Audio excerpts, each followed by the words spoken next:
Hey guys, welcome back to the channel study portal. Study portal पर आप सभी लोग का एक बार फिर से स्वागत है। तो एम्स सीआरई के मॉक टेस्ट की सीरीज में आज हम टॉपिक जो डिस्कस कर रहे हैं वो है हमारा ऑफिस प्रोसीजर। ऑफिस प्रोसीजर के हम कुछ एमसीक्यू देखने वाले हैं जो आपको आपके एग्जाम में देखने को मिल सकते हैं। इससे पहले हमने टॉपिक को कवर किया है, तो हम जो सीरीज शुरू की है उसमें हम क्रैश कोर्स पहले हम टॉपिक करते हैं, उसके बाद हम मॉक टेस्ट करते हैं। इससे पहले हमने कुछ टॉपिक्स हम कवर कर चुके हैं, सीसीए रूल्स, आरटीआई। अगर आप लोगों ने वो वीडियो नहीं देखी है तो वो वीडियो आप जाकर देख सकते हैं। साथ ही साथ प्रीवियस ईयर पेपर्स की सीरीज भी है, वो आप वहां पर देख सकते हैं। आपका जो पहला वाला पार्ट है 25 नंबर का, उसके लिए करंट अफेयर चैनल पर आ चुकी है, तो वो भी आप साथ में वहां से प्रिपेयर कर सकते हैं। जो एप्टीट्यूड है और इसके अलावा जो जीके के क्वेश्चन है वो आपको देखने को मिल रहा है, और एप्टीट्यूड और कंप्यूटर उसके भी आपको जल्दी क्वेश्चन देखने को मिल जाएंगे। तो सबसे पहले तो अगर आप एमसीआरई की तैयारी कर रहे हैं तो चैनल को सब्सक्राइब कर लीजिए अगर अभी तक चैनल को सब्सक्राइब नहीं किया है, ताकि जैसे कोई भी वीडियो अपलोड होती है उसकी नोटिफिकेशन आप सभी लोग को मिल सके। साथ ही इस वीडियो को अपने दोस्तों के साथ भी जरूर शेयर कीजिए। तो आपका एग्जाम जो है वो 28 फेब के बीच में होना है, फेब के एंड में। और ये जो हम सीरीज डिस्कस कर रहे हैं ये है आपकी पोस्ट कोर्स सेकंड और 39 के लिए, जिसमें आपका असिस्टेंट सिक्योरिटी ऑफिसर यानी कि एएसओ है, असिस्टेंट है AAO, assistant administrative officer, executive assistant, junior administrative officer, office assistant, इन सब के लिए है। तो ये आपका जनरल एडमिनिस्ट्रेशन के साथ साथ एमओपी जो आपका टॉपिक दिया गया है that is manual of office procedure, उसी के जो क्वेश्चंस है वो हम यहाँ पर डिस्कस कर रहे हैं। तो हमने आरटीआई, सीसीए कर लिया है और आज हम टॉपिक डिस्कस कर रहे हैं मैनुअल ऑफ ऑफिस प्रोसीजर। अगर आप लोगों ने अभी तक हमें सोशल मीडिया पर फॉलो नहीं किया तो आप सोशल मीडिया पर फॉलो कर सकते हैं, इंस्टाग्राम, टेलीग्राम, व्हाट्सएप, फेसबुक, वहां पर आपको सारी डिटेल्स मिल जाती है। आप अपनी डिटेल्स हमारे साथ व्हाट्सएप पर शेयर कर सकते हैं। अपना नाम, जैसे आपका नाम ज्योति है तो ज्योति सिटी लिखेंगे, उसके बाद आप एग्जाम का नाम लिखेंगे, तो आपके पास आप जो ये इन्फॉर्मेशन है हमारे हेल्पलाइन नंबर पर शेयर करेंगे तो आपका जो एग्जाम है उससे रिलेवेंट इन्फॉर्मेशन आपको मिलती रहेगी। अगर आप कोर्स परचेज करना चाहते हैं तो आप हमारी ऐप डाउनलोड कर सकते हैं, स्टडी पोर्टल एकेडमी। इस पर हमारा ऑफर भी चल रहा है अभी 2 और 3 फेब को। अगर आप इसको बसंत पंचमी से पहले अगर आप परचेज करते हैं तो इस पे ऑफर है जो मैं आपको यहाँ पर बताने वाली हूँ। तो सबसे पहले तो आपको ऐप डाउनलोड करनी होगी, एंड्रॉयड और आईफोन दोनों के लिए है, यानी कि आप गूगल प्ले स्टोर और ऐप स्टोर दोनों से इसको डाउनलोड कर सकते हैं। ये कोर्स आप यहाँ पर देख सकते हैं, एमसीआरई का रिकॉर्डेड बैच है। ये कोर्स आपको मिल रहा है मात्र 2999 में 2 दिनों के लिए। तो फटाफट से जाइए और इस कोर्स को आप परचेज कर सकते हैं, जहां पर आपके सारे टॉपिक्स बहुत ही डिटेल में है, क्योंकि यूट्यूब पर सारे टॉपिक्स को डिटेल में करना मुश्किल है। यहाँ पर सारे टॉपिक्स हैं, बायलिंगुअल हैं, और इसके साथ साथ आपको टेस्ट सीरीज मिल जाती है। अगर आपको लगता है कि मेरी तैयारी तो बहुत अच्छे से हो चुकी है, बस मुझे टेस्ट सीरीज ज्वाइन करनी है, तो आप टेस्ट सीरीज ज्वाइन कर सकते हैं। ये बसंत पंचमी के ऑफर में आपको मिल रही है 1499 में, जिसमें अगेन बायलिंगुअल है और टॉपिक वाइज टेस्ट बहुत ही अच्छे से आपकी तैयारी यहाँ पर हो जाती है, जिसमें आपका पूरा का पूरा जो है डोमेन स्पेसिफिक पार्ट दिया गया है। तो ये जो डोमेन स्पेसिफिक है, जनरल एडमिनिस्ट्रेशन और बेसिक कंप्यूटर, कंप्लीट यहाँ पर आपका कवर हो जाता है। तो चलिए अभी बढ़ते हैं हम अपने एमसीक्यू की ओर। Let's move to first question. Is it visible to all? सब क्लियर दिखाई दे रहा है?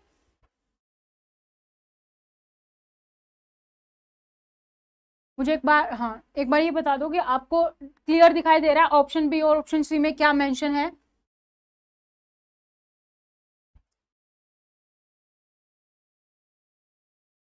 जो क्लासेस हैं वाइस प्रिंसिपल और प्रिंसिपल की, जो हम लाइव बैच लेते हैं ऐप पर, जो हमारा पेड बैच है, उसमें जो आपकी क्लासेस है हर रोज 2 घंटे होती हैं। वीकली जो बैचेस हैं वो आपके इस तरीके से हैं, MWF है और TTS है, ठीक है। हर रोज 2 घंटे क्लास होगी, तो आपका वीक में 6 घंटे क्लास होती है। और वीकेंड की अगर हम बात करें तो वीकेंड में फिर हमारी 6 घंटे की क्लास आपके सैटरडे और संडे 10 to 1 अकॉर्डिंग होते हैं। क्लियर है ना? ठीक है, चलो first question, what is the prime objective of all public services? जितनी भी पब्लिक सर्विसेज हैं उनका जो प्राइम ऑब्जेक्टिव है वो क्या है? To meet citizens need to conduct his business, कि जो सिटीजन्स हैं उनकी बिजनेस कैसे कंडक्ट करना है, उनकी नीड्स को मीट करना। B, to enhance the citizens knowledge about government, government की जो नॉलेज है, जितने भी सिटीजन्स हैं उसकी नॉलेज गवर्नमेंट के बारे में एनहांस करना। To meet citizens need and further enhance their welfare, citizens की जितने भी नीड है उनको मीट करना और वेलफेयर को एनहांस करना। या फिर D, to achieve efficiency and speed for public good, efficiency और स्पीड मेंटेन करना फॉर पब्लिक गुड। कईयों का ऑप्शन सी है, कुछ का डी है। सबसे फर्स्ट स्लाइड्स में हमने इसको कवर किया था, ऑफिस प्रोसीजर क्या होता है, क्या ऑब्जेक्टिव होता है, तो वहीं से आपको बस रिमाइंड करना है कि सी है या डी है, करेक्ट ऑप्शन कौन सा है। Prime objective all public services का क्या है, बेसिकली यहाँ पर सिटीजन्स की जितनी भी नीड है उनको तो मेंटेन करना ही करना है, उनको तो मीट करना ही करना है, साथ ही में जो वेलफेयर है उसको भी एनहांस करना है। Now move to next question, तो जिसने भी सी दिया था that is correct. Second question क्या है, the objective of introducing office procedure is to achieve, जो हम ऑफिस प्रोसीजर की बात कर रहे हैं इसका ऑब्जेक्टिव क्या है। Option A accountability for conduct of business of the government, जो हमारा बिजनेस है ऑफ द गवर्नमेंट उसको कंडक्ट करने के लिए accountability. B utilisation of resources for public welfare, जितने भी हमारे रिसोर्सेज हैं उसको पब्लिक वेलफेयर के लिए यूटिलाइज करना।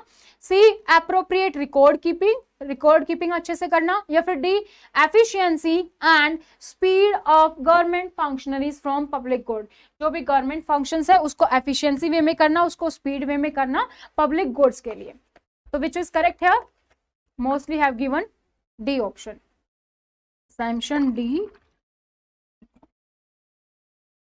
ओके, तो right option is D only, कि एफिशिएंसी भी मेंटेन करनी है और स्पीड भी मेंटेन करनी है। ऐसा नहीं कि एफिशिएंट के चक्कर में टाइम जो डेडलाइंस है उसको भूल जाओ, और ऐसा भी नहीं कि स्पीड के चक्कर में फिर एफिशिएंट वे में ना हो, गलतियां उसमें हो। तो C D option is correct है। Next question, which is the nodal agency in the field of organization and methods, जो ऑर्गेनाइजेशन का फील्ड है, मेथड है, उसमें हमारी जो नोडल एजेंसी है वो क्या है। Option A dependent of administration reforms and public grievance, जो हमारा डिपार्टमेंट है administration reforms and public grievance वो है। डिपार्टमेंट ऑफ एक्सपेंडिचर है, डिपार्टमेंट ऑफ एक्सटर्नल अफेयर्स है, या फिर department of POT personal and training है।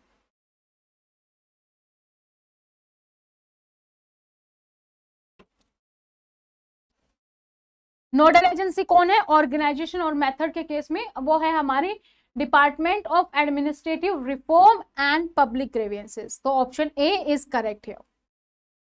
Next question, who of the following form part of organisational structure of government of India, जो नीचे दिए गए ऑप्शन है उसमें क्या है कि जो हमारा स्ट्रक्चर है ऑर्गेनाइजेशन स्ट्रक्चर है गवर्नमेंट ऑफ इंडिया का, कौन हिस्सा बनाता है, कौन बनाता है, मेन कौन है, president, prime minister, council of minister, all of the above, कौन फॉर्म करते हैं। प्रेसिडेंट होता है, prime minister, council of minister, all of the above. ठीक है, तो यहाँ पे कौन सा ऑप्शन होता, डी, तीनों ही होते हैं, प्रेसिडेंट होगा, फिर प्राइम मिनिस्टर होगा जो कि काउंसिल ऑफ मिनिस्टर का हेड होता है, काउंसिल ऑफ मिनिस्ट्री होगी, तो ऑप्शन डी है यहाँ पर हमारा करेक्ट।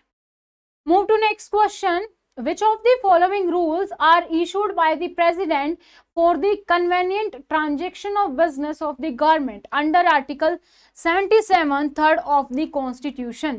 कौन सा रूल है जो कि प्रेसिडेंट इशू करता है ताकि जो भी गवर्नमेंट है, जो भी गवर्नमेंट का बिजनेस है उसकी जो ट्रांजेक्शन है वो कन्वेनियंटली हो सके। हमारा जो आर्टिकल 77 है उसका जो सब क्लोज 3 है उसके तहत।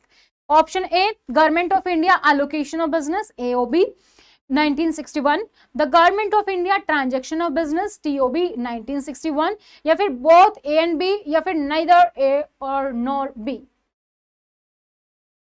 जो प्रेसिडेंट ऑफ इंडिया है, जो हमारा बिजनेस है उसके लिए जो कन्वेनिएंट ट्रांजैक्शन हो सके, इसके लिए कौन रूल जो है वो इशू करता है, कैसे होंगे, आर्टिकल 77 के तहत। तो हमारा एलोकेशन ऑफ बिजनेस भी और ट्रांजैक्शन ऑफ बिजनेस भी दोनों ही है। ऑप्शन सी इज करेक्ट है। Next question, which of the following is not a division of A department of government of India. Department of government of India का कौन सा division नहीं है नीचे दिए गए ऑप्शन में से। Option A section, option B division, option C branches, और option D union. Which is correct.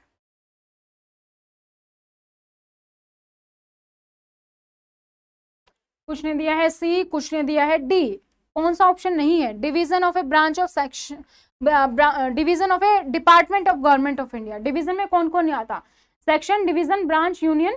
तो हमारा यूनियन नहीं आता है, यूनियन तो मेन हो गया ना, उसके बाद डिपार्टमेंट्स हैं, सेक्शंस हैं, डिवीजन है, ब्रांचेस हैं, इस तरीके से। तो जिसने भी डी ऑप्शन दिया है that is correct. Next question, integrated headquarters of ministry of defence compromises of, जो हमारे मिनिस्ट्री ऑफ डिफेंस के जो इंटीग्रेटेड हेडक्वार्टर्स है वो किससे कंप्रोमाइजेस होते हैं? Army headquarters, naval headquarters, staff headquarters या फिर air headquarters, which is correct?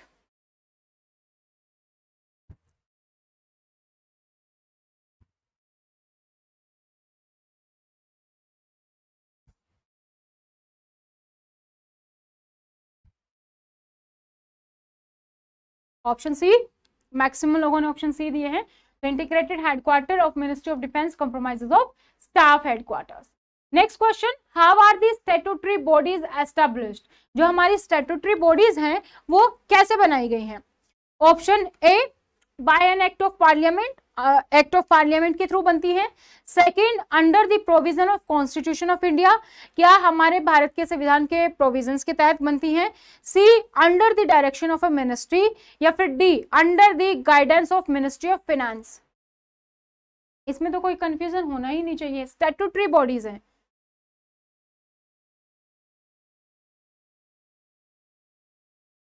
Statutory bodies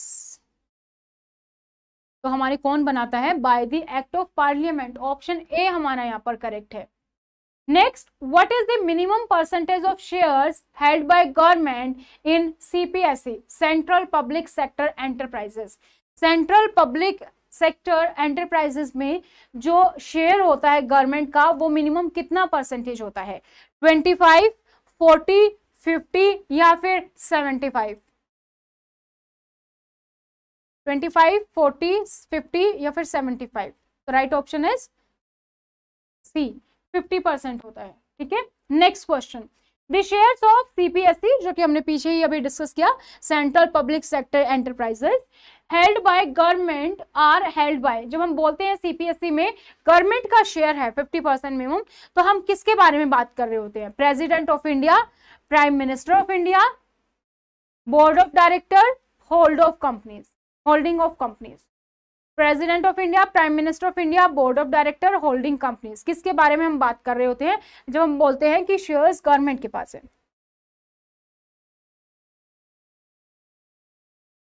तो ऑप्शन ए इज राइट। हम किसकी बात कर रहे होते हैं? ऑनरेबल प्रेसिडेंट की। Executive powers of the union formally vest on who of the following?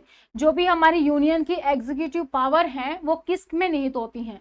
The president, council of minister, ministry of finance या फिर member of Rajya Sabha? Which is correct option?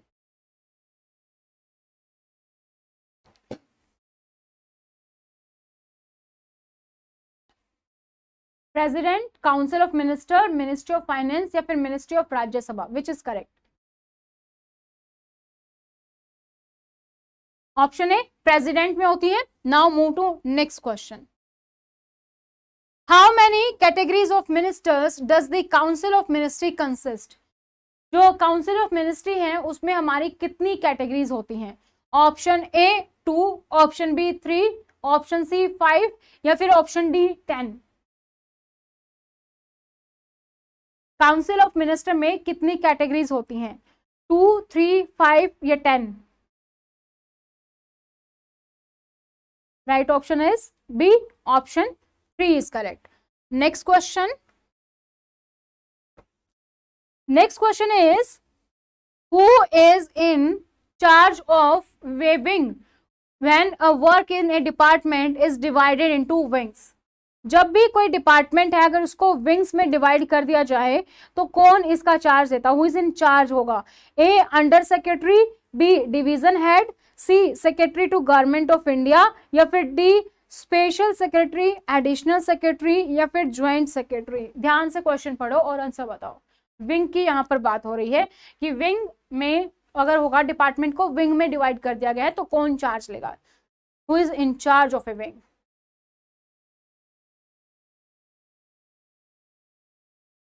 Under secretary, division head, secretary of government of India या फिर special secretary, additional secretary और joint secretary? Option D, division department को wing में convert करने के बाद। ऑप्शन डी इज करेक्ट, बिल्कुल सही। Now next question is, which is the lowest unit in a department with in A well defined area of work? जो हम बात करते हैं डिपार्टमेंट की, जो वेल डिफाइंड वर्क होता है, उसमें से सबसे लोवेस्ट यूनिट है वो कौन सी है? A division, B branch, C section और डेस्क, या फिर D designated section handling work of GO and M.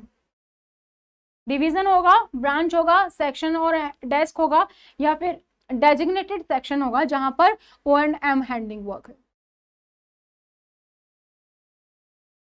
Which is correct? Option C. Option C is correct, section और ए डेस्क।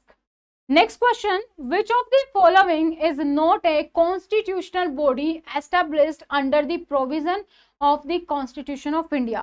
जो नीचे दिए गए ऑप्शन है, इसमें से ऐसी कौन सी बॉडी है जो भारत के संविधान के तहत नहीं बनाई गई है? कॉन्स्टिट्यूशनल बॉडी कौन सी इसमें से नहीं है? Option A central vigilance commission, option B election commission of India, option C UPSC, D CAG controller और auditor general of India. Which option is correct? तो कॉन्स्टिट्यूशन बॉडी से आप बस ये ध्यान रख लेना, जब भी आपने पॉलिटी पढ़ी होगी कभी, तो किस किस का आर्टिकल आपने सुन रखा है। यूपीएससी है, इलेक्शन कमीशन ऑफ इंडिया के बारे में भी है, कैग के बारे में भी है, किसके बारे में नहीं है? सीवीसी के बारे में नहीं है। तो option A is correct, central vigilance commission. Now next, which of the following is not A statutory body established under the status और एक्ट ऑफ द पार्लियामेंट? अब आपको बताना है कि नीचे दिए गए ऑप्शन में से स्टैट्यूटरी बॉडी कौन सी नहीं है जो एक्ट ऑफ पार्लियामेंट द्वारा एस्टेब्लिश होती है, इनमें से कौन सी बॉडी नहीं है? Option A central vigilance commission, option B central information commission, option C national commission for backward classes, या फिर D UPSC. Which is correct? CVC, CIC, NCB या फिर यूपीएससी?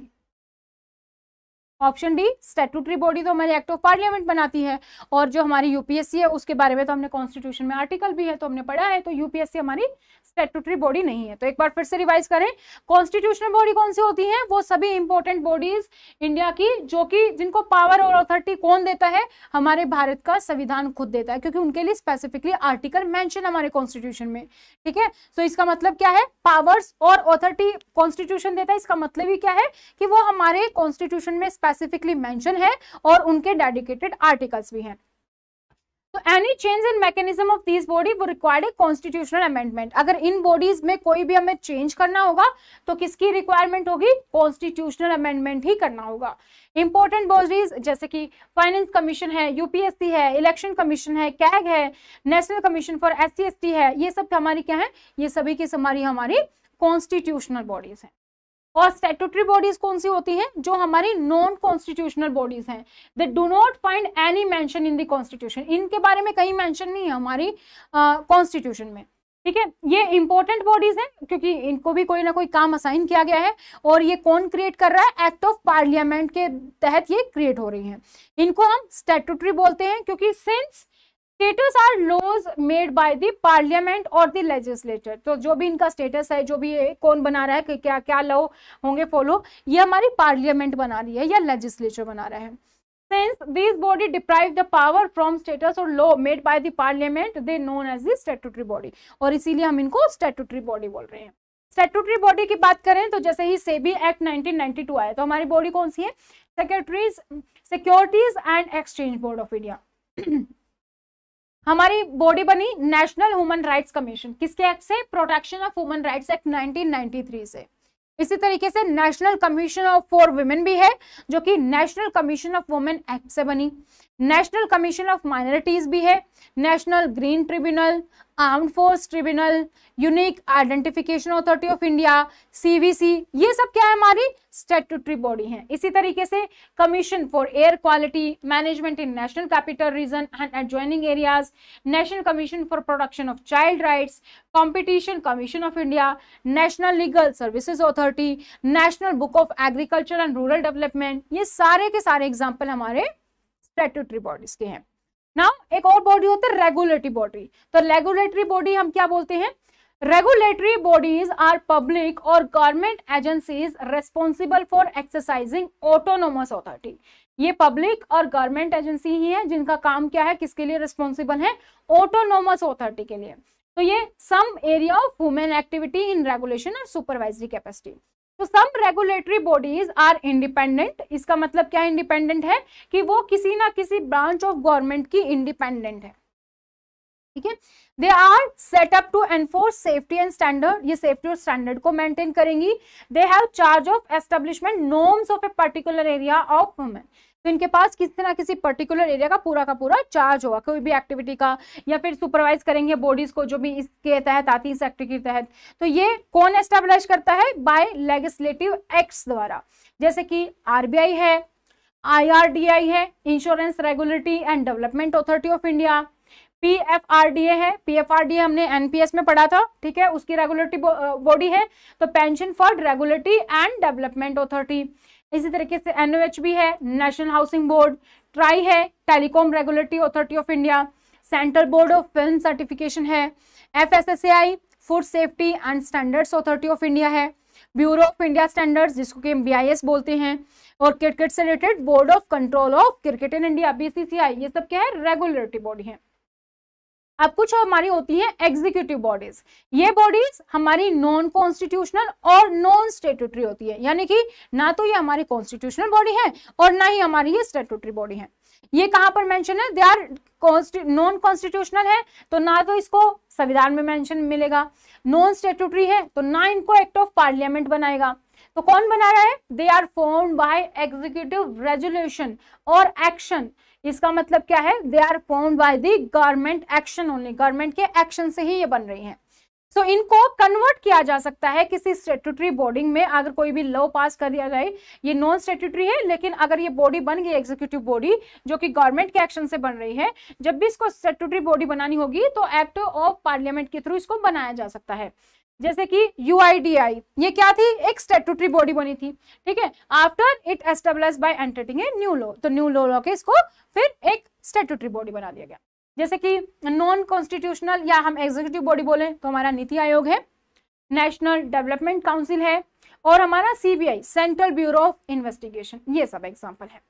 एक हमारा होता है जुडिशियल बॉडीज, जुडिशियल बॉडीज यानी कि जितने भी हमारे कोर्ट्स हैं इंडिया के, वो क्या है? हमारी जुडिशियल बॉडीज है।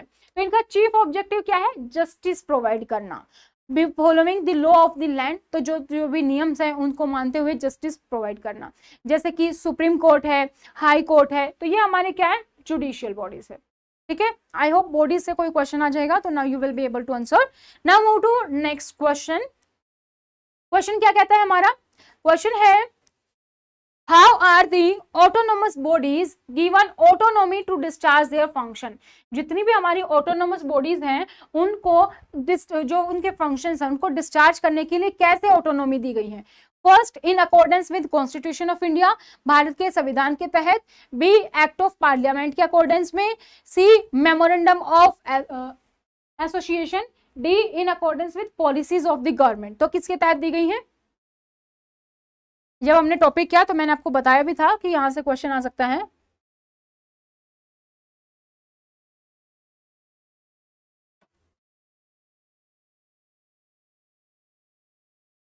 Option C memorandum of association के तहत दी जाती है।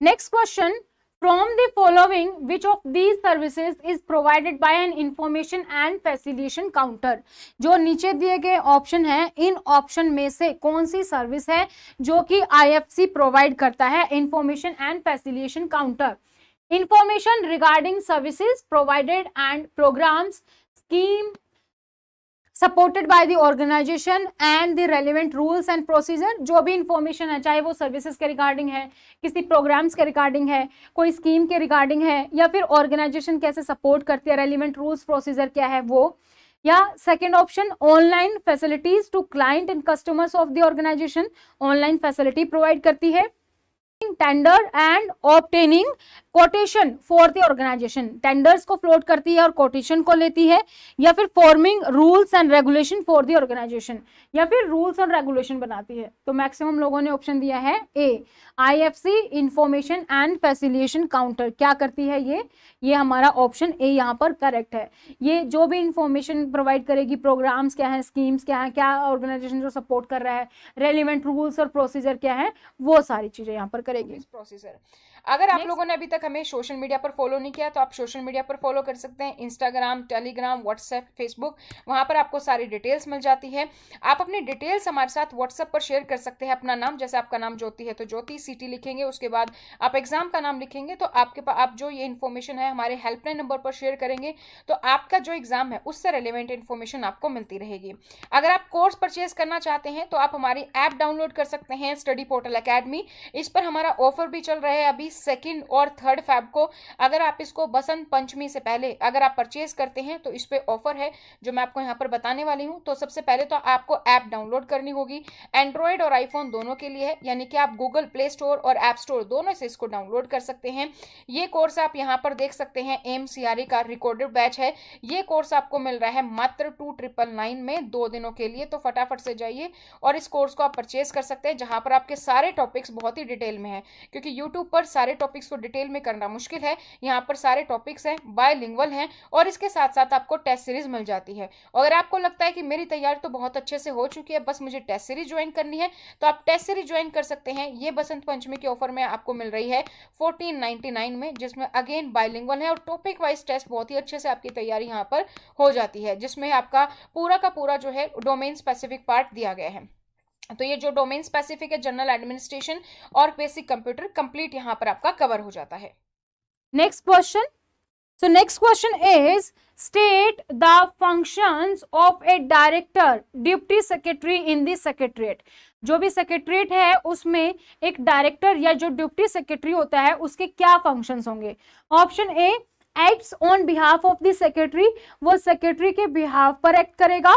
And dispose of cases as per power delegated, और जो केसेस का जो निपटारा है, जो भी पावर्स उसको डेलीगेट की गई है उसके अकॉर्डिंग करेगा।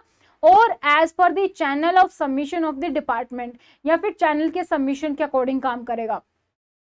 बी है frames policies and administrates the division, policies बनाएगा और डिवीजन को एडमिनिस्टर करेगा।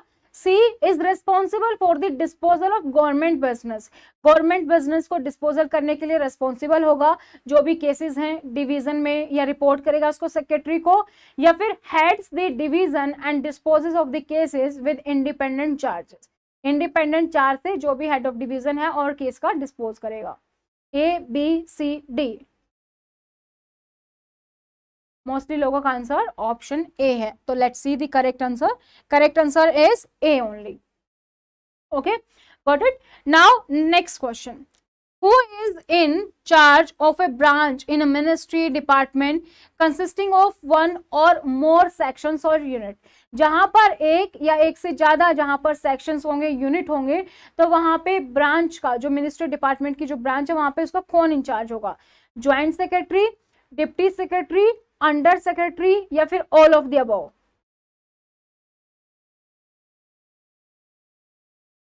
Joint secretary, deputy secretary, under secretary, या फिर all of the above. Who is in charge of a branch in a ministry or department consisting of one or more sections or unit। कुछ का option है सी, कुछ का है D, कुछ का है ए। Let's see the correct answer, and correct answer is option C, under secretary. तो जिसने भी सी ऑप्शन दिया है that is correct, under secretary होगा। अगर किसी भी मिनिस्ट्री या डिपार्टमेंट जो है एक या एक से ज्यादा वहां पर सेक्शन है तो उसकी ब्रांच के लिए कौन होगा, अंडर सेक्रेटरी होगा। ठीक है, now let's move to next question, and next question is what are the functions of the desk officer in the secretariat of a ministry या डिपार्टमेंट। जो भी हमारे मिनिस्ट्री डिपार्टमेंट है उसके सेक्रेटरीट में क्या फंक्शंस हैं डेस्क ऑफिसर के। A, he dispose of as many as cases as possible at his own level, वो जितने हो सकते हैं उतने केसेस का निपटारा अपने लेवल पर करेगा, subject to overall responsibility of the secretary of department. B है he examine and submits case independently to the next higher officer, वो एग्जामिन करेगा और जो भी केस है वो नेक्स्ट हायर अथॉरिटी को, हायर ऑफिसर को फॉरवर्ड कर देगा। आल्सो साइन करेगा ऑर्डर को, और financial sections and affirm affidavits in courts.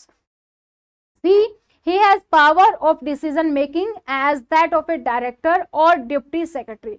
उसके पास पावर है कि वो डायरेक्टर या डिप्टी सेक्रेटरी है, डिसीजन मेकिंग की पावर है जितनी की उनके पास होती है। या फिर D, he holds charge of a secretariat division and monitors efficient and expedient disposal of case। या फिर वो सेक्रेटरीट का चार्ज ले लेगा और क्या करेगा, जितने भी केसेस हैं उसको एफिशिएंटली मॉनिटर करेगा और डिस्पोजल करेगा। Which is correct answer, A, B, C या डी?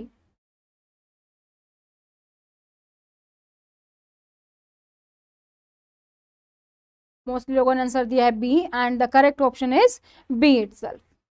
नेक्स्ट क्वेश्चन है which of the following is not a function of a personal staff of officer. जो पर्सनल स्टाफ है ऑफिसर का, इनमें से नीचे दिए गए ऑप्शन में थे क्या उसका काम नहीं होगा? Option A, maintain engagement diary, एक डायरी मेंटेन करना, engagement diary. B, maintaining tours, tour को मेंटेन करना। C, being aware of key performance areas, key performance area के बारे में जो है अवेयर करना। Distribution of work among staff, training and helping them, जो भी वर्क है उसको डिस्ट्रीब्यूट करना, ट्रेनिंग करना, उनकी हेल्प करना। तो जो पर्सनल स्टाफ ऑफ ऑफिसर है उनमें से कौन सा काम नहीं है किसी? कुछ ने मैक्सिमम ने डी दिया है, कुछ ने ए दिया है, तो करेक्ट आंसर इस यहाँ पे आपका क्या है, डी। वो क्या करेगा, डिस्ट्रीब्यूशन नहीं करेगा वर्क का, कि क्या क्या डिस्ट्रीब्यूशन है, कौन कौन क्या काम करेगा, वो नहीं करेगा। डायरी भी मेंटेन करेगा, एंगेजमेंट डायरी भी, टूर भी मेंटेन करेगा और की परफॉर्मेंस ऑफ एरियाज को भी देखेगा। ठीक है, next, what are the post designated as MTS? MTS की जब हम बात करते हैं मल्टीटास्किंग स्टाफ की, तो हम कौन कौन सी पोस्ट की बात करते हैं? ए, पियन, चौकीदार एंड सफाई वाला। B, erstwhile group D post. C, people who can work in different departments. या फिर डी, जूनियर सेक्रेटरीट असिस्टेंट। कौन सा ऑप्शन यहाँ पर करेक्ट है?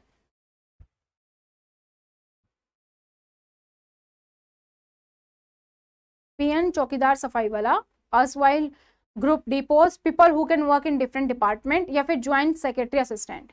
ध्यान से पढ़ो, जो सी ऑप्शन दे रहे हैं या ए दे रहे हैं।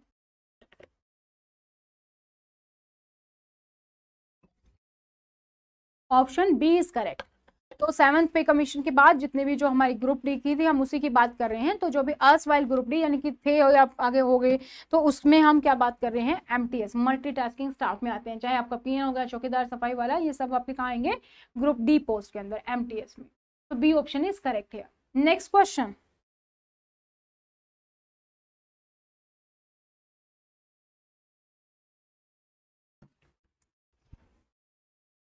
Dash is the administrative head of a ministry or department.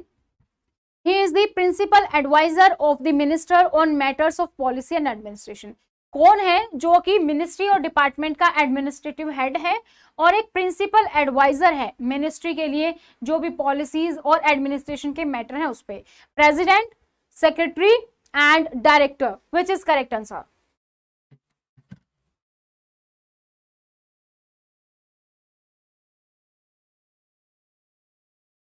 President, secretary या फिर director? Right option is option B, secretary होगा वो। Next, who will be collectively responsible to the house of people in a parliamentary form of a government? Basically कौन collectively होगा, refer होगा, responsible होगा house of people parliament form of government में? A, prime minister and president. B, council of minister होगा। सी, central government. या फिर D, state government. Which is correct? Prime minister and president, council of minister, central government या फिर state government? Right option is कौन होगा? House parliament की हम बात करती हैं तो बेसिकली क्या है, काउंसिल ऑफ मिनिस्टर्स होंगे।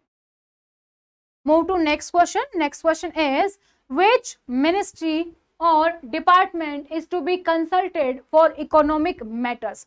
कौन सी मिनिस्ट्री या डिपार्टमेंट को कंसल्ट किया जाना चाहिए इकोनॉमिक अफेयर्स के लिए, इकोनॉमिक मैटर्स के लिए? A, ministry of finance.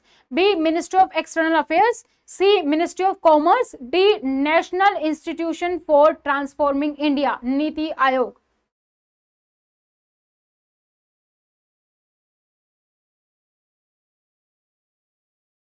Ministry of finance, ministry of external affairs, ministry of commerce या फिर NITI Aayog? Which is correct?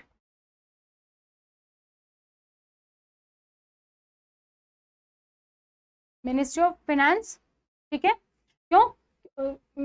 ठीक है, नहीं, इकोनॉमिक अफेयर्स में नीति आयोग से देखोगे या मिनिस्ट्री ऑफ फाइनेंस को?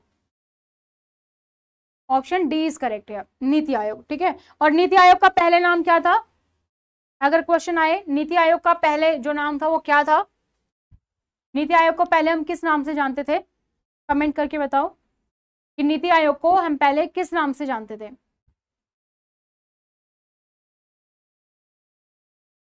नीति आयोग को पहले किस नाम से जानते थे? नीति आयोग का नाम किस हाँ, ठीक है, तो फाइनेंस कमीशन योजना आयोग बेसिकली, तो ये आपको ध्यान रखना है।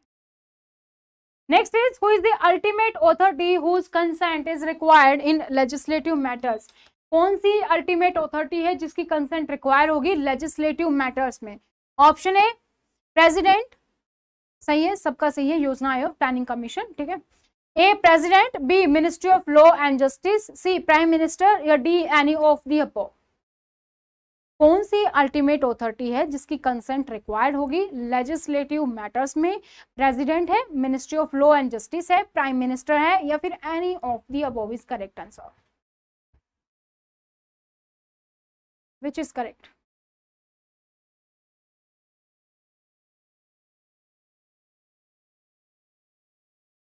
ऑप्शन ए मैक्सिमम लोगों ने दिया है, तो प्रेसिडेंट अल्टीमेट अथॉरिटी होता है, उसके साइन जरूरी होते हैं। Next, who is responsible for the House of People in a parliamentary form of government? I guess we have already discussed this. Now, next question पे देखते हैं फिर।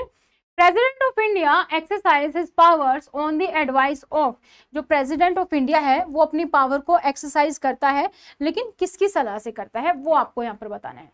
Option A council of minister headed by prime minister, council of minister से जिसको कि prime minister head कर रहा है। Option B chief minister, option C chief justice of India या option D constitutional bodies? Which is correct answer here? President अपनी powers को किसके एडवाइस से एक्सरसाइज करता है?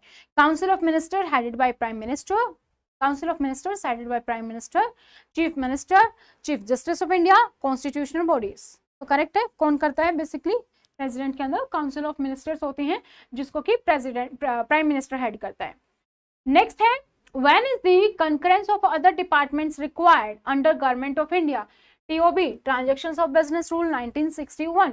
ऐसा कौन सा केस होगा जहां पर कि गवर्नमेंट ऑफ इंडिया के TOB rules, transaction of business rules 1961 में अदर डिपार्टमेंट के साथ कंकरेंस जरूरी होगी?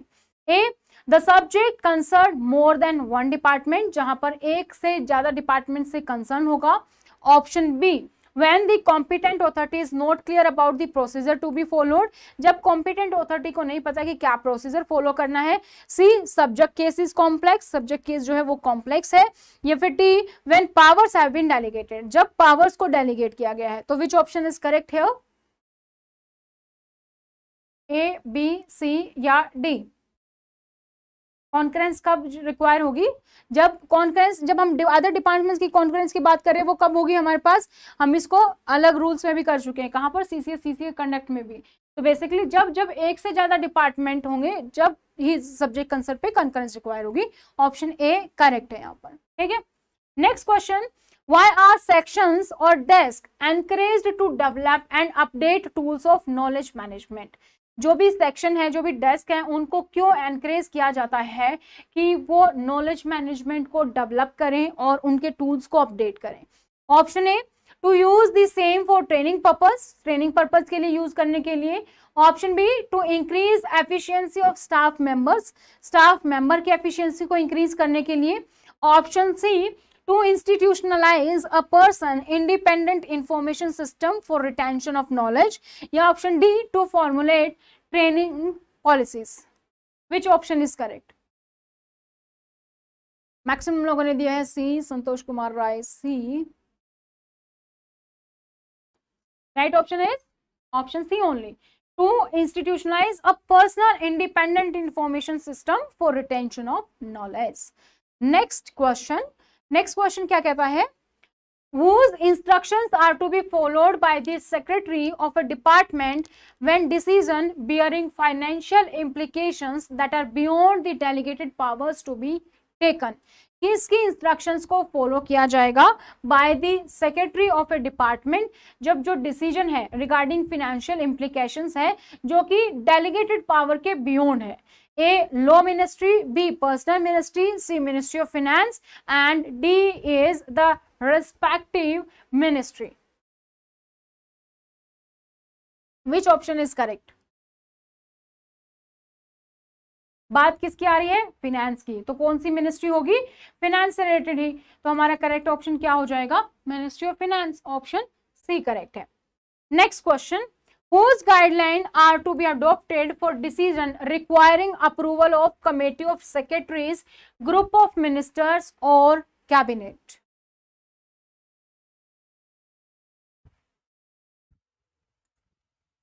किसकी गाइडलाइंस जरूरी होंगी जहां पर कि डिसीजन रिक्वायरिंग अप्रूवल कमेटी का वो अडॉप्ट करना है, ग्रुप ऑफ मिनिस्टर्स का, कैबिनेट का, जहां पर cabinet secretariat, prime minister's office, chief secretaries या फिर मिनिस्ट्री ऑफ फाइनेंस? ए भी आ रहा है ऑप्शन, डी भी आ रहा है, बी भी आ रहा है, सी भी आ रहा है। Right option is option A, cabinet secretariat. Now next question, who will receive DAC when the addressee officer is on leave, tour, retire or transfer?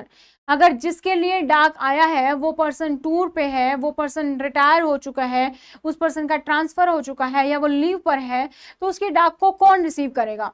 A his successor, B his personal staff, C the link officer, D any of the above. कौन receive करेगा? Successor, personal staff, link officer या any of the above? Right option is any of the above. हमने discuss किया था link officer भी कर सकता है, सक्सेसर भी कर सकता है और पर्सनल स्टाफ भी। तो D option is right here. Next is which category of dak will be received by the addressee himself at his residence? कौन सी कैटेगरी होगी जो डाक की जो कि रिसीव की जाएगी, ठीक है, वो अपने घर पर ही रिसीव करेगा, addressee at his residence, outside the office or under intimation in advance, advance में इंटीमेट करेंगे उसके बाद रिसीव होगा। तो ऑप्शन ए डाक विद अर्जेंसी ग्रेडिंग, अगर वो अर्जेंस है तो, B dak mark as personal, personal mark की गई है तो, C dak mark as immediate and addressee by name, डाक इमीडिएट है और उसके नाम पर है, या फिर D classified dak addressee by name, important है और एड्रेसी बाय नेम है। Right option is option C, immediate होनी चाहिए और एड्रेसी बाय नेम होनी चाहिए। Next question, who will download communication received through emails and forward to the CR? Central registry को कौन, जो भी कम्युनिकेशन ईमेल के थ्रू आ रही है, कौन उनको डाउनलोड करेगा और CR को फॉरवर्ड करेगा? Option A under secretary, option B personal staff members of officers, option C centrally by a designated person, या फिर डी डायरेक्टर या फिर डिप्टी सेक्रेटरी या फिर desk officer. Which is correct? A B C D, ज्यादातर के option C हैं, कुछ के ए हैं, कुछ के डी हैं, बी की कमी थी, बी भी है।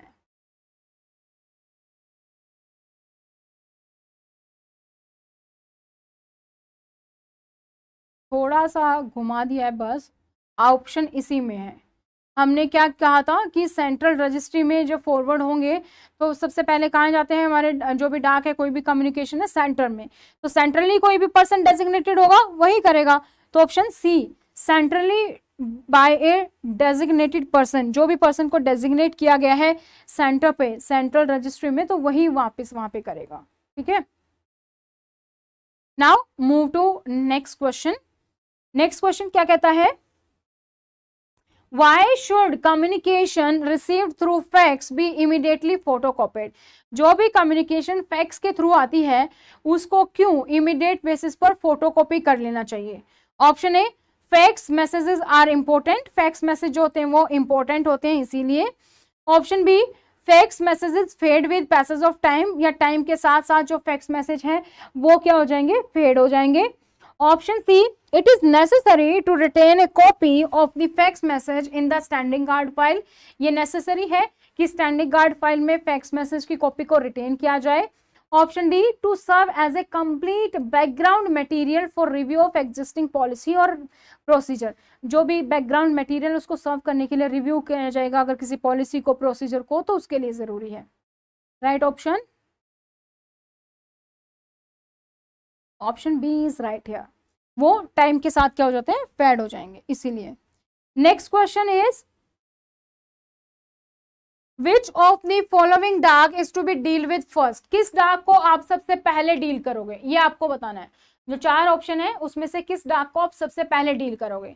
डाक विद अर्जेंसी ग्रेडिंग, जो अर्जेंट होगा वो। डाक मार्क एज टॉप सीक्रेट, जो टॉप सीक्रेट है उसको। या डाक सिक्योरिटी मार्क एज कॉन्फिडेंशियल, जिसको कि कॉन्फिडेंशियल मार्क किया गया है उसको। या फिर डाक मार्क्ड एज रेस्ट्रिक्टेड, या किसी को रेस्ट्रिक्टेड मेंटेन मार्क किया गया है उसको, किसको किया जाएगा सबसे पहले, किसको डील करोगे। अर्जेंट, टॉप सीक्रेट, कॉन्फिडेंशियल या रेस्ट्रिक्टेड। क्लियर है यहाँ पे, टॉप सीक्रेट की जरूरत नहीं है, कॉन्फिडेंशियल की भी इमीडिएटली बेसिस पे जरूरत नहीं है। सबसे पहले किसकी जरूरत है, जो भी जो हमारा फर्स्ट ऑप्शन है, अर्जेंट चीज जिसको बोला गया है, जो अर्जेंट है उसको सबसे पहले करेंगे। ठीक है, next question, what is to be checked by the CRU और IFC। CR या IFC क्या चेक करेगा जब डाक ओपन करता है। ए, एड्रेस ऑफ द डाक, डाक का एड्रेस चेक करता है। B, due date for reply, क्या ड्यू डेट है रिप्लाई की वो चेक करता है। C, check whether security grading is given, ये चेक करता है कि क्या कोई सिक्योरिटी ग्रेडिंग दी गई है। या फिर D, check the enclosure and indicate any missing them on the dak, कोई एनक्लोजर था वो मिसिंग है कि नहीं वो चेक करता है। तो जो हमारा CR है, IFC है, जिसको हम इंफॉर्मेशन फैसिलिटेशन काउंटर या फिर सेंट्रल रजिस्ट्री बोल रहे हैं, तो वो क्या करता है हमारा, बेसिकली ये चेक करता है कि कोई एनक्लोजर मिसिंग है तो नहीं। उसकी इंफॉर्मेशन वो देगा, रिटर्न भी दे सकता है, ईमेल के थ्रू भी दे सकता है, जनरली ईमेल के थ्रू ही वो इसकी इंफॉर्मेशन देगा कि ये मिसिंग है। कोई बुक या कोई इंपॉर्टेंट पेपर था, अगर उसकी सॉफ्ट कॉपी भेजी जा सकती है तो फिर उसकी सॉफ्ट कॉपी के लिए वो बोलेगा। ठीक है, वो इस नेक्स्ट क्वेश्चन क्या है हमारा, हाउ कैन अ डाक be identified easily when it is maintained in electronic system. अगर डाक को आप इलेक्ट्रॉनिकली मेंटेन कर रहे हो तो कैसे आप आइडेंटिफाई कर सकते हो easily. Option A, by the unique number generated by an e office system, e office system एक यूनिक नंबर जनरेट कर देता है उसके through. B, from the register of dak, डाक के रजिस्टर से। C, from a search window in the system, search window से करोगे। या फिर D, by contacting the system administration, आप सिस्टम एडमिनिस्ट्रेटर को कॉन्टेक्ट करोगे। तो बेसिकली क्या होता है, जब भी आप डाक को इलेक्ट्रॉनिकली करते हो फीड, तो एक यूनिक नंबर जनरेट हो जाता है आपका ई ऑफिस के थ्रू, तो उसके थ्रू आप उसको आइडेंटिफाई करते हो। ठीक है, ई ऑफिस में जब भी कोई फाइल है, कोई भी नोट है, कोई भी फाइल नंबर है, वो ऑटोमेटिकली जनरेट हो जाता है। तो इसीलिए जो भी जनरेट होगा वो ई ऑफिस के थ्रू यूनिकली हम उसको करेंगे। Now next question, when a DARK is graded as urgent and sent to an office during office hour, कोई भी अगर डाक है उसको अर्जेंट बोला गया है और उसको ऑफिस आवर में भेजा गया है, लेकिन but the minister and other officers not in position, जो मिनिस्टर है अदर ऑफिसर है वो नहीं है, which of the following action will be taken place, तो कौन सा एक्शन लिया जाएगा। Option A, the dak will be return as undelivered, उसको बोल दिया जाएगा रिटर्न कर दी जाएगी और अनडिलीवर कर दी जाएगी। Option B, anyone present in the office will receive the dak, कोई भी जो भी ऑफिस में होगा वो उस डाक को रिसीव कर लेगा।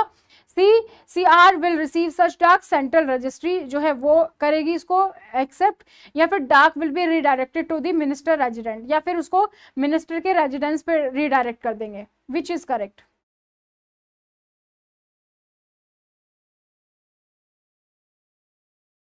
A, B, C, D, which option is correct? Right option is option C. CR है वो रिसीव करेगा डाक को, हमने था ना, डाक वैसे भी डाक जब भी आएगी CR में आएगी, फिर वो सबके पास जाएगी, अगर वो कंसर्न पर्सन कोई ना कोई है तो उसको दे दी जाएगी, और नहीं है तो वापस कहाँ आ जाएगी, CR में ही आ जाएगी। तो ऑप्शन सी इज करेक्ट है, CR। Next question, receive all the डाक including those addressed to minister officer by name. कौन सभी डाकों को रिसीव करेगा, चाहे किसी को भी एड्रेस हो, मिनिस्टर को एड्रेस हो या बाय नेम भी ऑफिसर को एड्रेस है तो कौन? A section officer, B branch officer, C division officer, D head central registration unit या फिर information and facilitation counter, CRU या आईएफसी. Which is correct? कौन डाक को रिसीव करेगा अगर मिनिस्ट्री ऑफिसर की बाय नेम है तो? ऑप्शन कौन सा करेक्ट है यहाँ पर? Section officer, branch officer, division या फिर क्या? तो कौन करेगा? सीआरयू सेंट्रल रजिस्ट्री जो यूनिट है वो, या फिर IFC information and facilitation counter. Now move to next question. और नेक्स्ट क्वेश्चन हमारा क्या कहता है? A डाक with what kind of grading is sent through special messenger directly to the minister or officer. कोई डाक जो कि किस टाइप की ग्रेडिंग होगी, जो कि स्पेशल मैसेंजर से भेजी जा रही है मिनिस्ट्री ऑफिसर को, तो वो किस टाइप की होगी? A dak marked as confidential, B personal है, सी अर्जेंसी है, डी सीक्रेट है. कौन सी भेजी जाएगी मैसेंजर के द्वारा, स्पेशल मैसेंजर द्वारा? अगर वो डाक कॉन्फिडेंशियल है, वो पर्सनल है, ग्रेडिंग है या फिर सीक्रेट है? Which option is correct? A, B, C या option D?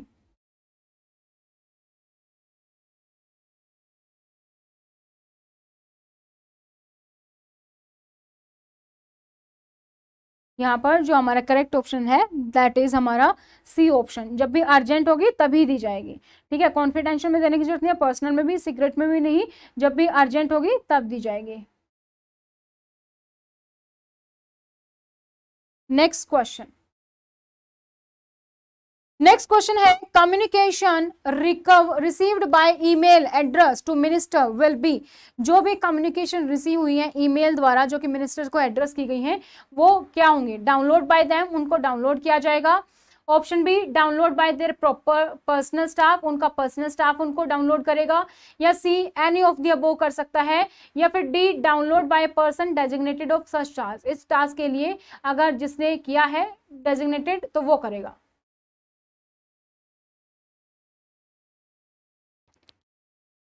Which option is correct?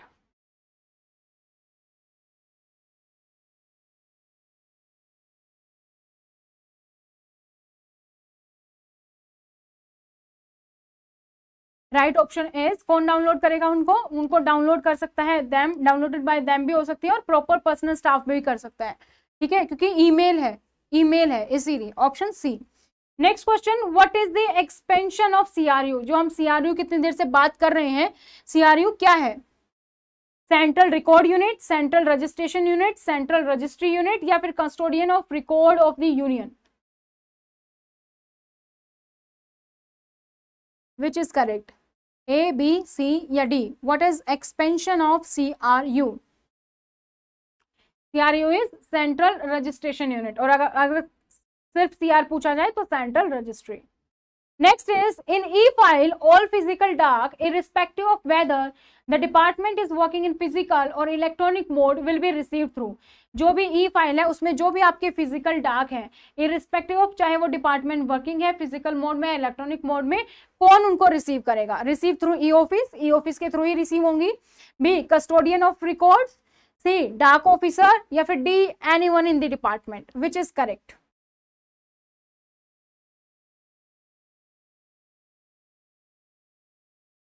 E office. Right option is e office. Procedure. अगर आप लोगों ने अभी तक हमें सोशल मीडिया पर फॉलो नहीं किया तो आप सोशल मीडिया पर फॉलो कर सकते हैं, Instagram, Telegram, WhatsApp, Facebook.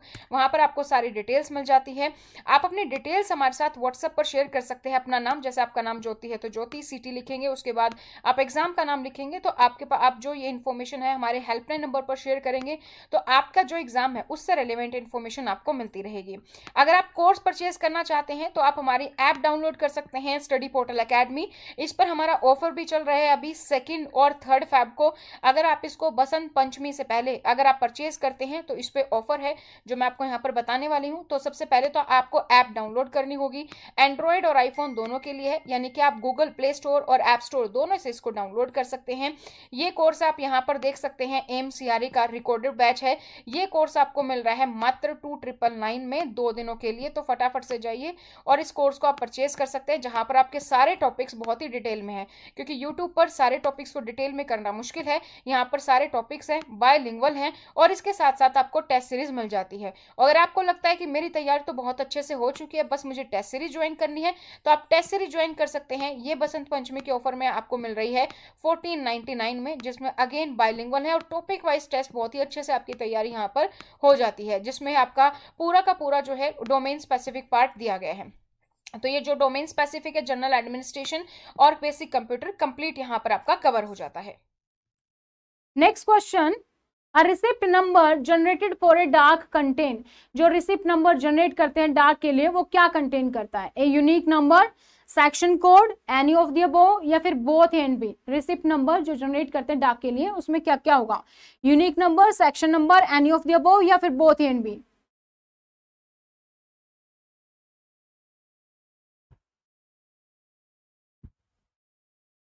Which option is correct?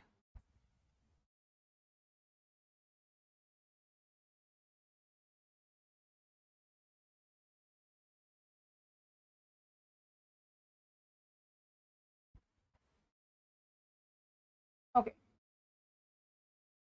Which is correct here? Correct option is option C, any of the above. Unique number भी होगा और manual mode. ठीक है। Next question, which of the following is not A mode of registration of डाक। कौन सा इनमें से है जिसमें कि एक डाक के रजिस्ट्रेशन करने के लिए इसका फॉर्म नहीं है? Physical mode, manual mode, electronic mode या फिर transition mode. Which option is correct? Physical, manual, electronic या फिर transition mode. Which of the following is not a mode of registration of DAC? Physical, manual, electronic, transition. The right option is option B, manual mode नहीं है। हम physically करते हैं, हम electronically करते हैं ट्रांजिशन मोड में भी, लेकिन मैनुअली नहीं करते हैं, तो B option. Next is, what is the time limit given to an under secretary for deciding on allocation of disputed receipt in a section. क्या टाइम लिमिट है जो कि दी जाती है सेक्रेटरी को फॉर डिसाइडिंग, ताकि जो भी डिस्प्यूटेड रिसिप्ट है किसी सेक्शन में उसको डिसाइड कर सके, उसको अलोकेट कर सके?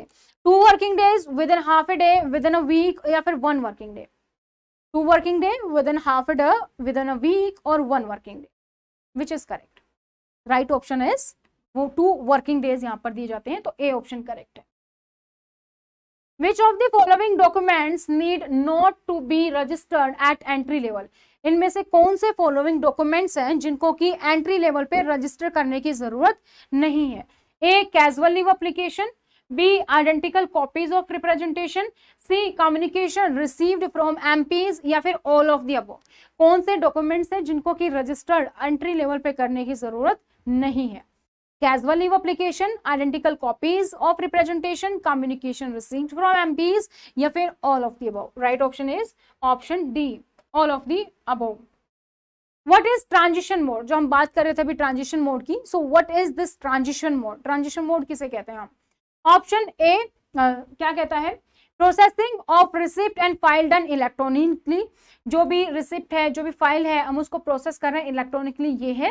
B, receipts are done electronically, receipt को इलेक्ट्रॉनिकली कर रहे हैं, वो ट्रांजिशन मोड है। Option C, processing of receipt and file done physically and tracking is done electronically. हमने प्रोसेस और रिसिप्ट को जो है वो हमने किया मैनुअल है, लेकिन ट्रैक हम इलेक्ट्रॉनिकली कर रहे हैं। या फिर D, tracking of file electronically process, या हम उसको ट्रैक इलेक्ट्रॉनिकली कर रहे हैं। तो which option is correct? Transition mode. Option C, जहां पे कुछ फिजिकली है कुछ इलेक्ट्रॉनिकली है, ट्रांजिशन। तो प्रोसेस आप रिसिप्ट और फाइल का फिजिकली कर रहे हो और उसको जो आप ट्रैक कर रहे हो वो आप क्या कर रहे हो? इलेक्ट्रॉनिक कर रहे हो। तो ऑप्शन सी यहाँ पर आपका करेक्ट है।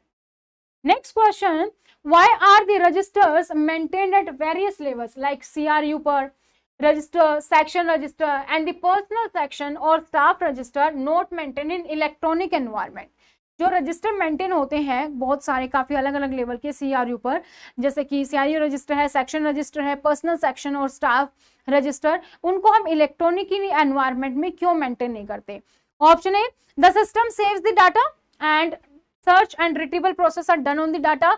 जो सिस्टम है वो डाटा को सेव करता है, सर्च करता है, और रिट्रीव प्रोसेस जो है वो डाटा के थ्रू होती है। Option B, maintaining separate registers in the system is difficult. अलग अलग जो सिस्टम में अलग अलग रजिस्टर को मेंटेन करना डिफिकल्ट है।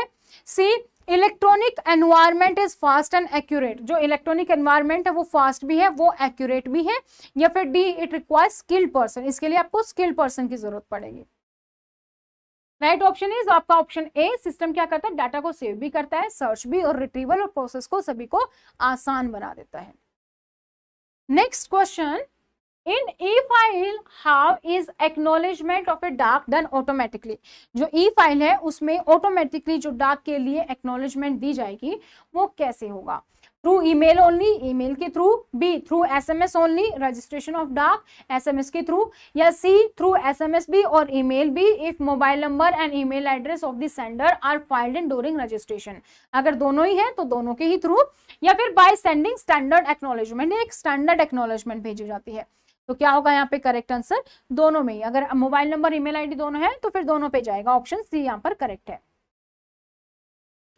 Next question, why should communication through emails be encouraged. जो कम्युनिकेशन हम ईमेल के थ्रू करते हैं उसको एनकरेज क्यों किया जाता है? What is the reason for that? Option है, इट सेव्स स्टेशनरी, स्टेशनरी को सेव करता है इसीलिए। Option B, to facilitate quicker dispatch, quicker dispatch हो जाता है, डिस्ट्रीब्यूशन रिसिप्ट और कम्युनिकेशन क्विक होता है। C, to envelope paperless environment, paperless environment के लिए। या फिर D, to achieve efficiently and speed for public good, efficiency के लिए और एक स्पीड बनी रहती है उसके लिए। ईमेल्स क्यों एनकरेज की जाती हैं? क्योंकि इसमें क्या होता है हमारा, एक तो ये क्विक डिस्पैच हो जाती है, डिस्ट्रीब्यूशन और रिसिप्ट ऑफ कम्युनिकेशन है वो क्विकली हो जाता है। तो option B is correct. Next, to whom should be disputed receipt और emails received by a section be brought to notice. किसके द्वारा किसको की डिस्प्यूट करना चाहिए, रिसिप्ट को या ईमेल रिसिप्ट जो हो रही है उसको किसकी नोटिस में लाना है? ए, स्पेशल सेक्रेटरी या joint secretary. B, deputy secretary. C, under secretary. या फिर D, desk officer. Which is correct है? स्पेशल सेक्रेटरी या फिर ज्वाइंट सेक्रेटरी, डिप्टी सेक्रेटरी या फिर अंडर सेक्रेटरी या desk officer.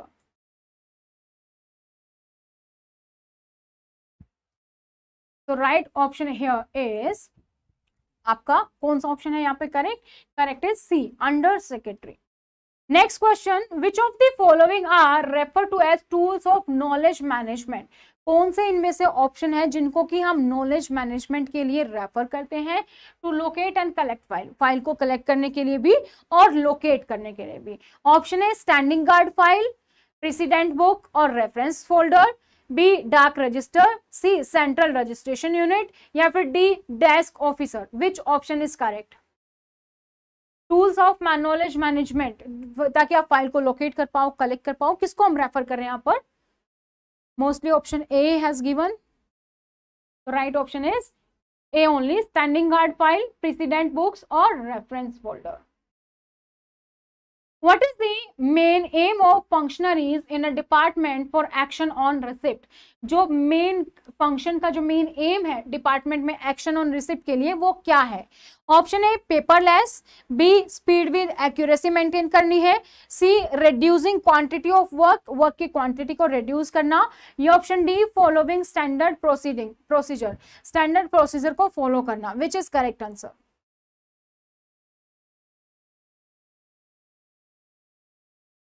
Right option is option B, speed भी मेंटेन करनी है और विद एक्यूरेसी भी होनी चाहिए। ये किसी के डिपार्टमेंट का एक्शन रिसिप्ट के फंक्शन का मेन काम है। Next question, in which field in an e file can an officer set the due date for submission? कौन सा फील्ड है जो यहाँ पर करेक्ट है ई फाइल से रिलेटेड जिसमें कि एक ऑफिसर क्या सेट कर सकता है? ड्यू डेट सेट कर सकता है सबमिशन के लिए। A in set due date field में होगा, बी रिमार्क फील्ड में जाके सेट कर पाएगा, सी एक्शन फील्ड में, या फिर by making a copy to other officer की कॉपी करके भी वो अपना ई फाइल के फील्ड में ड्यू डेट सेट कर सकता है, विच इज करेक्ट। तो ड्यू डेट है तो सेट ड्यू डेट, ये बहुत इजी है, उसके फाइल से ही कर पाएगा, कोई और ऑप्शन यहाँ पर ऐसा है नहीं। Next question, what action will be taken by a section officer on DAC on routine cases? जो सेक्शन ऑफिसर है उसके द्वारा क्या एक्शन लिया जाएगा रूटीन केसेस में, ऑन रूटीन केसेस पर, डाक पर। A dispose of by himself, अपने आप से डिस्पोज करना, B submit to higher officer को सबमिट कर देंगे, C send the case to the CRU for reply, CRU को रिप्लाई के लिए भेज देंगे, या फिर delegate to lower staff for disposal, या फिर लोअर स्टाफ को डिस्पोज कर देंगे ताकि वो डेलीगेट कर देंगे ताकि वो डिस्पोज करे। तो कौन सा एक्शन लिया जाएगा सेक्शन ऑफिसर द्वारा डाक के लिए रूटीन केसेस में क्या होता है हमेशा, dispose of by himself. Routine case में वो खुद आया तो उसको खुद ही डिस्पोज करना है, ठीक है, ए option is correct. Next question, which of the following defines A file, file की डेफिनेशन क्या है, फाइल के बारे में हमने पढ़ा था, तो फाइल की डेफिनेशन क्या है, A folder consisting of relating paper on a subject with one और मोर पार्ट, एक ऐसा फोल्डर जिसमें कि सारे रिलेटेड पेपर है किसी सब्जेक्ट पर, सारे के सारे हो सकते हैं, कुछ उसके पार्ट्स, बी कॉरेस्पॉन्डेंस पोर्शन है, सी नोट्स पोर्शन है, डी एनी वन और ऑल ऑफ द अबव। ध्यान से आंसर देना, ए या D.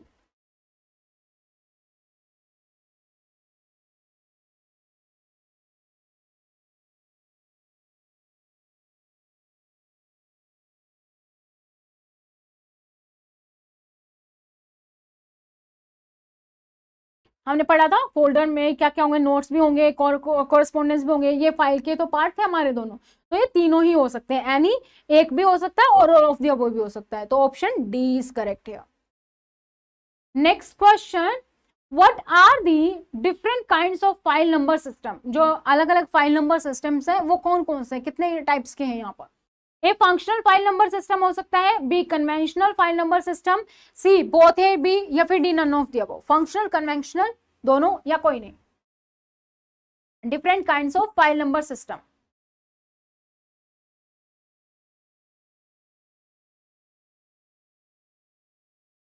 Which is correct, option C is correct. Conventional भी हो सकता है और फंक्शनल फाइल नंबर सिस्टम भी हो सकता है। नेक्स्ट क्वेश्चन क्या है, फाइल से रिलेटेड है, which of the following does not form A part of file, कौन सा जो नीचे दिए गए ऑप्शन इनमें से कौन फाइल जो नंबर सिस्टम है वो नहीं बना रहा है, पार्ट ऑफ ए फाइल नहीं है, notes portion, correspondence portion, subject portion या फिर रेफरेंसेस। ऑलरेडी हम दो डिस्कस कर चुके हैं, फाइल का पार्ट है नोट्स और कॉरेस्पॉन्डेंस, तो दोनों में से आपने देखना है कि ऑप्शन सी है कि डी, सब्जेक्ट पोर्शन नहीं है या फिर रेफरेंस नहीं है, डज नॉट फॉर्म है। मोस्टली लोगों ने दिया ऑप्शन सी, तो let's see the answer, right answer is B, गलत है यहाँ पे, option C only, subject portion, ठीक है। Next, filing of papers are done in, जो पेपर्स की फाइलिंग है वो कैसे की जाती है, sequential order, chronological order, order of priority या फिर ऑर्डर ऑफ अर्जेंसी, कैसे किया जाता है filing of paper, sequential order, chronological order, order of priority या फिर order of urgency, which is correct.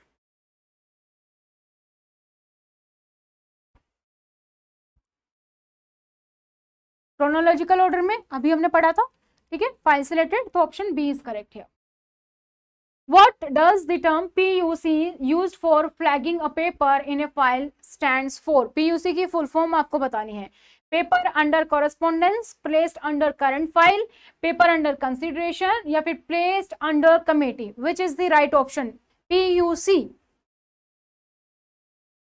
PUC क्या है हमारी, paper under consideration, option C is correct. और हमारा FR की क्या फुल फॉर्म थी, व्हाट इज FR, FR की फुल फॉर्म क्या थी हमारी, हमने FR भी डिस्कस किया था, व्हाट इज FR है, FR की फुल फॉर्म क्या है, FR के बारे में हमने डिस्कस किया था फर्स्ट में ही जब हमने डेफिनेशन पढ़ी, तो what is full form of FR in office procedure, fresh report, ठीक है, fresh receipt, fresh receipt is the right answer, ठीक है। Next question, what does the correspondence portion of a file contains, जो नीचे दिए गए ऑप्शन में है इनमें से कॉरेस्पॉन्डेंट पोर्शन जो फाइल का है वो कौन कौन से कंटेन करते हैं, क्या कंटेन करता है correspondence. Option A contains the process sheets on how the decision was taken in a case, वो सारे के सारे प्रोसेस मेंटेन होंगे, वो सारे के सारे प्रोसेस एक शीट पर जिससे कि डिसीजन लिया गया है, ठीक है, एक केस का डिसीजन लिया गया है वो होंगे। B contains all incoming return communication that are inputs to take decision, वो सारे के सारे इनकमिंग रिटर्न कम्युनिकेशन होंगी जिसके थ्रू डिसीजन लिया गया है। C contains lengthy enclosure to a communication, किसी भी कम्युनिकेशन का लेंथी एनक्लोजर होगा। या फिर डी कंटेन्स समरी और statement of questions discuss on the file, एक समरी या स्टेटमेंट ऑन द क्वेश्चन हो गई, क्या होगा यहाँ पर ए बी सी या डी। मोस्टली लोगों ने आंसर दिया है बी, कुछ ने C. Let's see the correct answer, correct answer is ah B only. इसमें क्या होता है, सारी की सारी जो भी इनकमिंग रिटर्न कम्युनिकेशंस होती हैं उनका इनपुट्स लिया जाता है डिसीजन के लिए।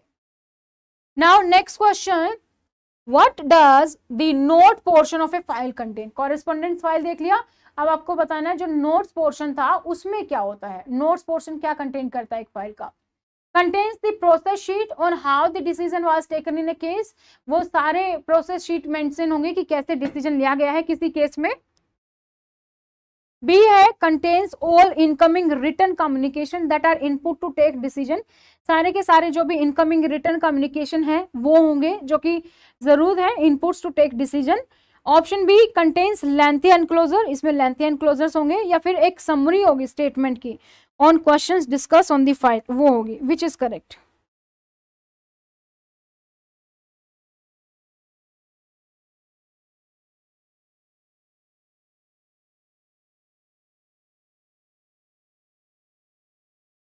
विच option is correct, option D और A, option A is correct. यहाँ पर प्रोसेस शीट होगी कि कैसे डिसीजन लिया जाना है किसी केस में, उसके बारे में कंप्लीट इंफॉर्मेशन होगी हमारी नोट्स पोर्शन में, ठीक है। Now let's move to next question, और नेक्स्ट क्वेश्चन हमारा क्या कहता है, what are the two file numbering system in use in the secretariat, two file numbering system जो हम यूज करते हैं सेक्रेटरिएट में वो क्या है। A common and e file number system, B functions and subject classified number system, C convenient and modern file number system, या फिर D primary and secondary number system, which is correct. Two file numbering system आपको बताना है जो हम एक secretariat में use करते हैं वो क्या है। Common and e file number system, functions and subject classified number system, C conventional and modern file number system, या फिर D primary and secondary file number system. तो हम इसमें यूज करते हैं कौन सा, फंक्शनल होता है और subject classified file number system होता है, ठीक है, B option is correct. Next question कहता है identify the term given below which is not a part of functional file number system code, functional जो फाइल नंबर सिस्टम है उस code का कौन सी टर्म्स है जो बिलोंग नहीं करती है। Option A basic head, B primary head, C subject head, या फिर D territory head. Basic, primary, subject, territory head, which is correct.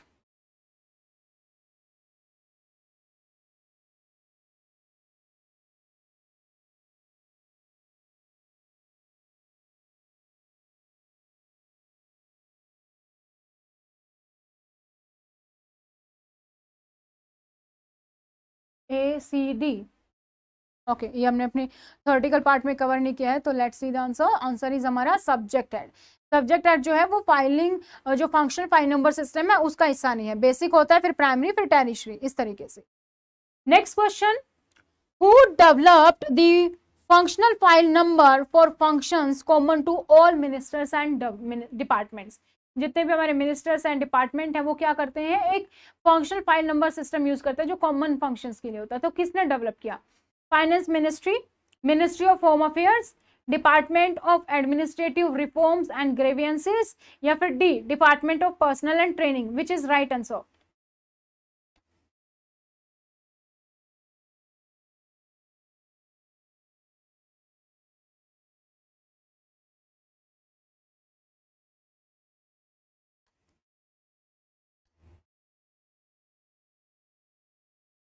Option C, ज्यादातर लोगों ने सी दिया है। तो right option is department of administrative reforms and grievances, option C is correct है। Next question है identify the instances for which a file need not be open.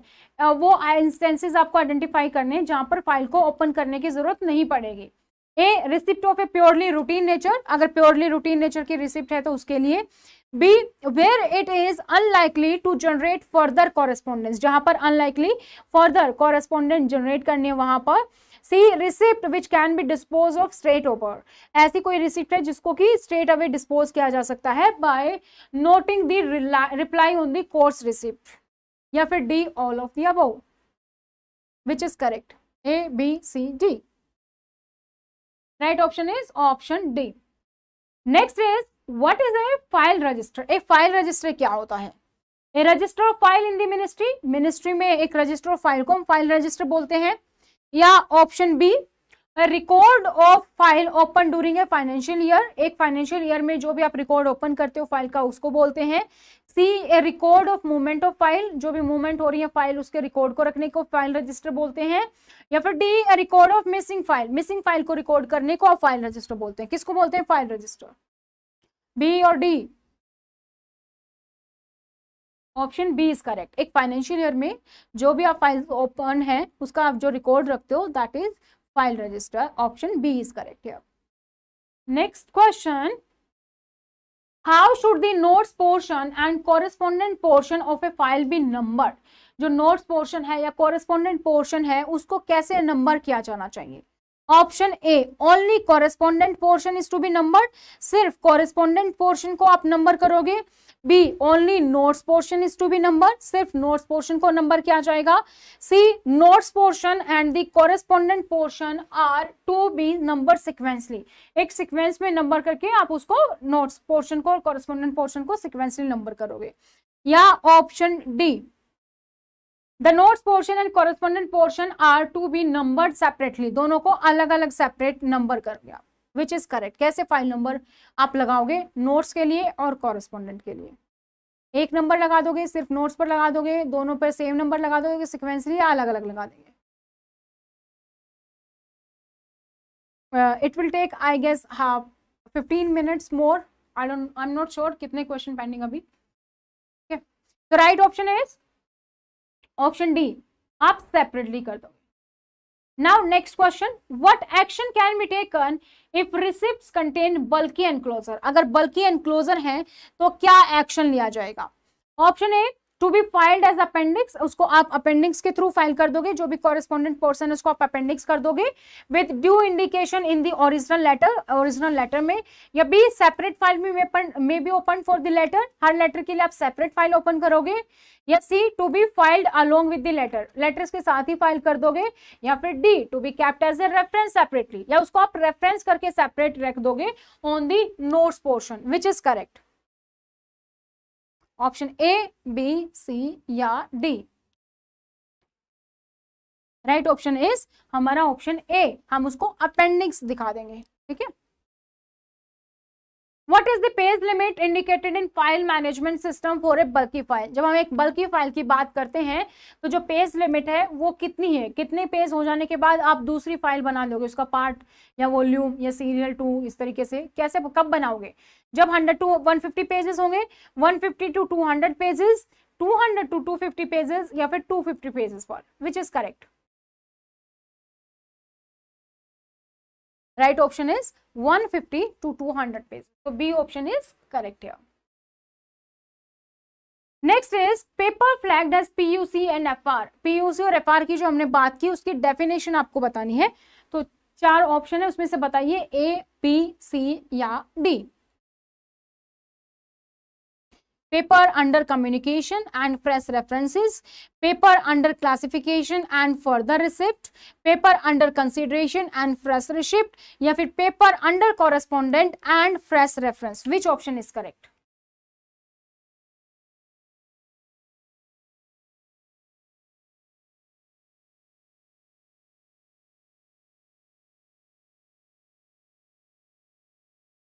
Which is correct?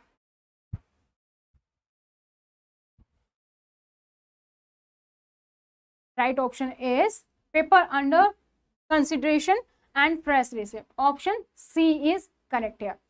Next question, which of the following defines docketing. Docketing को कौन define कर रहा है आपको ये बताना है. यहाँ पर डॉकेटिंग को कौन डिफाइन कर रहा है ये आपको यहाँ पर बताना है. Which of the following defines डॉकेटिंग.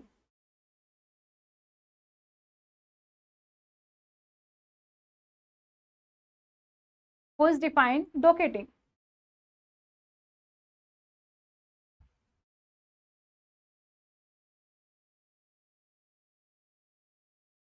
Making entries in the correspondent portion of a file about incoming written communication. Making entries in notes portion of a file about serial number assigned to each item of correspondence for its identification. Making entries in the ports notion about previous references, या फिर making entries in the notes portion about authorities for taking decision in a case. The right option is B here. When is a part file opened? एक part file आप कब open करोगे? Option A, when the main file is bulky, जब main file है वो bulky हो गई है तब. B, when the fresh receipt is confidential, जब fresh receipt है वो confidential है तब. C, when the main file is not be availed for some time, जब main file को आप थोड़े टाइम के लिए मेंटेन नहीं कर पा रहे हो और उसकी नेसेसरी है कि एक फ्रेश रिसिप्ट आप प्रोसेस करो. या फिर D, when different officers are dealing with the same subject, जो बहुत सारे ऑफिसर है सेम सब्जेक्ट से डील कर रहे हैं तब. Which option is correct?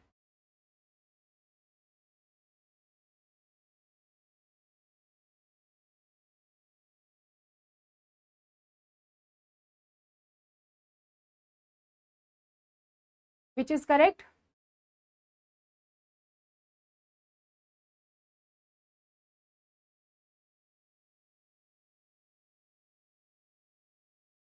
Right option is option C is correct. जब मेन फाइल जो है वो अवेलेबल नहीं है सम टाइम के लिए और आपको फ्रेश रिसिप्ट जो है वो प्रोसेस करनी जरूरी है तब.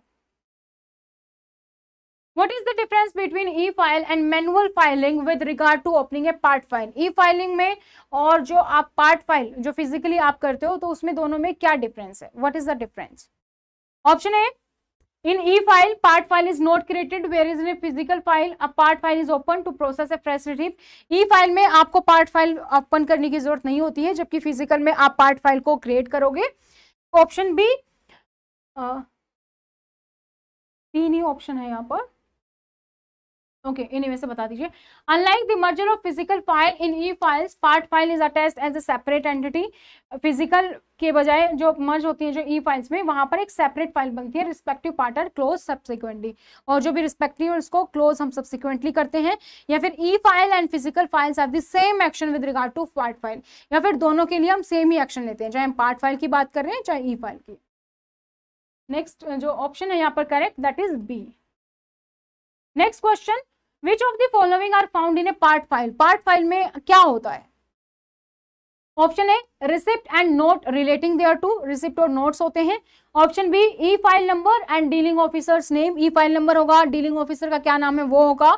Option C, main file and annexure, जो भी मेन फाइल्स हैं एनेक्सर्स हैं वो होंगे. या फिर डी, रिसिप्ट एंड रिमार्क्स होंगे. Which is correct?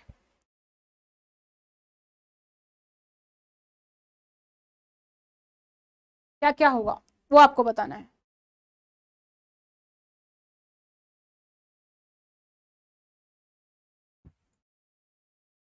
Right option here is आपका option A, receipt and notes relating thereto. A option is correct here. ठीक है. Next question, what action will be taken when a file is misplaced. अगर कोई file जो है वो misplace हो जाती है तो क्या एक्शन लिया जाएगा? कोई फाइल अगर मिसप्लेस हो गई तो आप क्या एक्शन लेंगे? Receipt and notes rating the other files will be renumbered. Other files को आप रीनंबर कर दोगे.